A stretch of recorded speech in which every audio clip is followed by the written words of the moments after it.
जय महाराष्ट्र. मी स्मित तुमच्या सर्वांचा पुन्हा एकदा खूप खूप स्वागत करतोय आजच्या या आपल्या दुसऱ्या व्हिडिओमध्ये. आजची तारीख आहे 19 जुलै 2025 आणि आज आपल्याला एक नवीन आणि मस्त अपडेट आलं आहे. सगळ्यांना खूप खुश झाले अपडेट ऐकून की स्ट्राईक ओपन झालं आहे. स्ट्राईक ओपन झालं आहे 21 जुलैच्या रात्री 12 वाजेपर्यंत, म्हणजे मंडेपर्यंत. ट्यूजडेला परत स्ट्राईक आहे.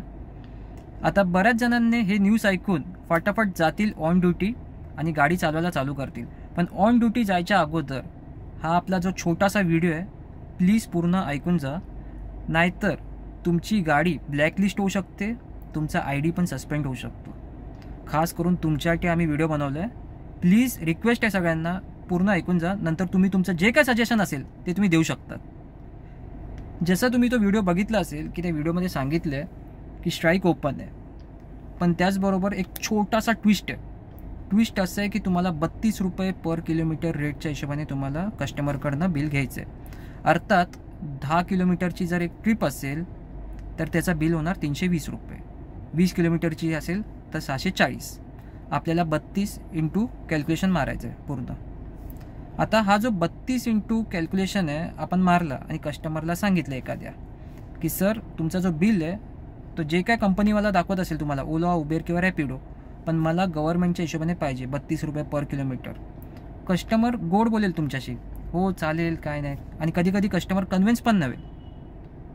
जर गोड बोलून तो बोलला चालेल आणि त्यानंतर जर त्यांनी कंप्लेंट टाकली तर कंप्लेंट टाकल्यानंतर उबेरमध्ये तुम्हाला माहिती आहे की तिकडे ॲडजस्टमेंट लिहून येणार तुमच्या ट्रिपवर. आणि ॲडजस्टमेंट जर लिहून आलं तर त्याच्यात काय येतं लिहून, समजा की 300 रुपये जिथे बिल होतं आणि तुम्ही 500 घेतले कस्टमरकडून तर 200 रुपये तुमचे मायनस असा ॲडजस्टमेंट लिहून येणार. त्याचबरोबर एक वॉर्निंग मेसेज पण येणार. आणि इन केस तुमचा रेकॉर्ड जर एकदमच खराब असेल उबेरमध्ये तर डिरेक्टली तुमचा ID सस्पेंड, ID ब्लॉक. कंपनीचा रूल आहे की कस्टमरकडून आपण एक्स्ट्रा पैसे नाही घेऊ शकत. ओलामध्ये पण सेम तसाच आहे, रॅपिडोमध्ये पण सेम तसाच फंड आहे. आता ह्याच्यात अजून एक प्रॉब्लेम आहे. हा आता पहिला प्रॉब्लेम आहे, आता असाच आहे, म्हणजे बोलतात एक नॉर्मल प्रॉब्लेम. दुसरा प्रॉब्लेम जो आहे तो एकदम खतरनाकवाला प्रॉब्लेम आहे. त्याबद्दल तुम्ही विचार पण नाही केला असेल, तो आता मी सांगणार आहे. Minister of transport Maharashtra Pratap Sarnaik यांचा 2 दिवस अगोदर एक व्हिडिओ आलेला. जर तुम्ही सगळ्यांनी तो व्हिडिओ बघितला असेल, न्यूज चॅनल लावला असेल, तर तो व्हिडिओ खूप इम्पॉर्टंट होता.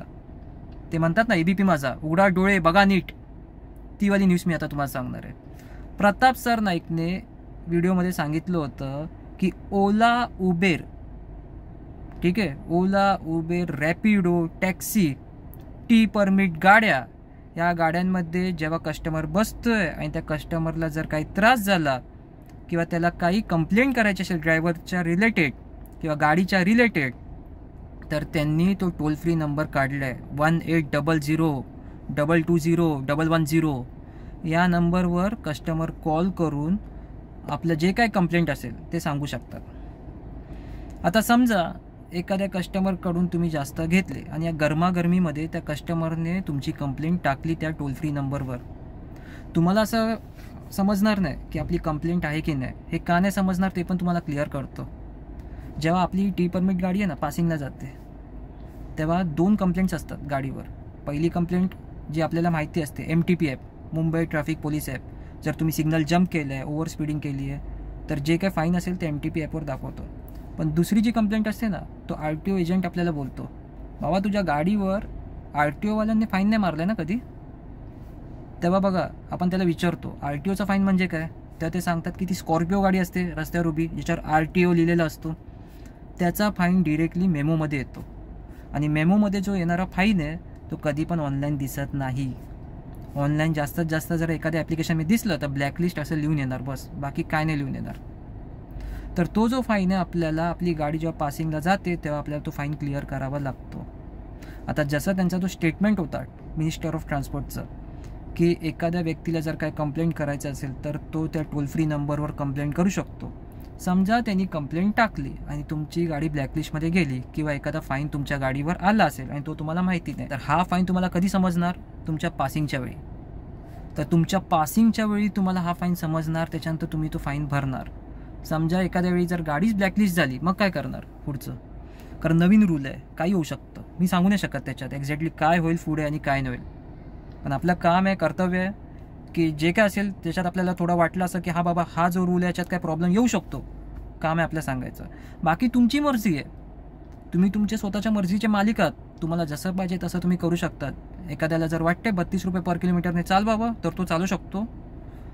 कोणाला जर वाटत असेल की नाही मला ओला उबेरचा रेट परवडतोय कारण सर्च प्राईस भेटतो आणि सर्च प्राईसमध्ये मला ऑलमोस्ट 28 ते 30 रुपये पर किलोमीटर जर भेटत आहेत, त्याला जर त्याच्यात तो खुश आहे तर तो त्याच्यात चालू शकतो. पण एवढंच सांगणार की फक्त 2 दिन की बात आहे, फक्त 2 दिन की बात, बस 2 दिवसाची गोष्ट आहे. 2 दिवसानंतर परत मंगळवारी स्ट्राईक आहे, त्याच्यानंतर काय ना काय रिझल्ट येणार. 2 दिवसासाठी ID किंवा आपली गाडी ही रिस्कमध्ये टाकणं लय मोठं टेन्शन आहे. रिस्क म्हणजे अर्थात 32 रुपये पर किलोमीटरसाठी कन्व्हिन्स करणं आणि तो कस्टमर कसा निघेल काय निघेल हे आपण काहीच सांगू नाही शकत. म्हणजे आपण त्याच्यावर बोलतात ना तो ब्लाइंड गेम भरोसा, तो आपण नाही ठेवू शकत. बाकी तुमची इच्छा आहे, आपलं काम होतं आहे सांगणं, आपण काम केलं आपलं सांगायचं. ID बंद झाला, ID बनेल, पण परत ते सगळं जमेल आहे. त्या वेंडरला पकडा, कोणतरी असेल नॉर्थ इंडियावरून आलेला, त्याला 2 पैसे खिलवा, त्याच्यानंतर ID चालू होणार. पण एक सांगतो, जो ओरिजिनल ID असतो ना त्याच्यात जी मजा आहे ना ती ओरिजिनलमध्येच मजा आहे, ती फेकमध्ये नाही. आणि सेकंड थिंग, हे जर आपलं फाईन बिन काय पडलं असं गाडीवर, कोणी कस्टमरने कंप्लेंट केली तर ती मजा नाही, ती जाते. भरपूर जणांचा लाईफमध्ये एक रूल असतो की मी माझ्या गाडीवर एक साधा 500 रुपयाचा पण फाईन मारायला कधी देणार नाही, आणि तो रूल आपला ब्रेक होतो त्याच्यात. बाकी तुमची इच्छा आहे. स्ट्राईक उघडलं आहे, खूप चांगलं वाटलं ऐकून. भरपूर जणांचा जो क्वेश्चन होता ना, भाऊ EMI भरायचं आहे, घर खर्च आहे, कसं काय आता होईल. 2.5 दिवसाचा टाईम आहे. आजची रात्र, संडे मंडे खूप आराम केला. जेवढं जमेल तेवढं ताणून धंदा करा, जितकं जमेल तेवढं. म्हणजे म्हणतात ना तुमचं जे काय होतं ना प्रॉब्लेम EMIचा वगैरे, तो क्लिअर होईल ॲटलिस्ट. कारण खूप माझी पण इच्छा होती की कुठे ना कुठे काहीतरी चांगलं सोल्युशन निघायला पाहिजे, आणि तो सोल्युशन निघालं. जर बघा तुम्ही कन्व्हिन्स करू शकतात एखाद्याला तर करा कन्व्हिन्स 32साठी. पण आता हे मॅटर करतं की तुम्ही कोणत्या प्रकारे कन्व्हिन्स करतायत, तुमची कन्व्हिन्सिंग पॉवर काय आहे ते पण मॅटर करतं त्याच्यात. बाकी तुमची इच्छा आहे, तुम्ही तुमच्या मर्जीचे मालिक आहेत, पुन्हा एकदा सांगतोय मी. आणि हा जो छोटासा व्हिडिओ होता, जितकं जमेल तेवढं सगळ्या भावांना शेअर करा. तुम्हाला तसं पण ओला उबेरमध्ये आज सर्च प्राईस भेटणार आहे, उद्या पण भेटेल. कारण भरपूर जणांना माहीत नव्हतं की स्ट्राईक ओपन होणार आहे, आणि भरपूर जणांपर्यंत आत्ता हा मेसेज गेला नाही आहे की स्ट्राईक ओपन झालं आहे, म्हणून रस्त्यावर गाड्या कमी आहेत.